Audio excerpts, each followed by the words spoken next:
Hello, welcome back to our channel HardReset.Info. In this video I want to show you how to adjust keyboard settings on Android 16.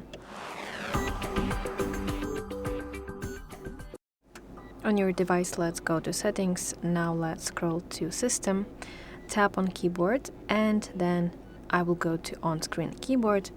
Now you have to select the keyboard that you want to adjust. I will go to Gboard, and this is the settings page where you can see different sections. In the section with languages, you can switch between your languages.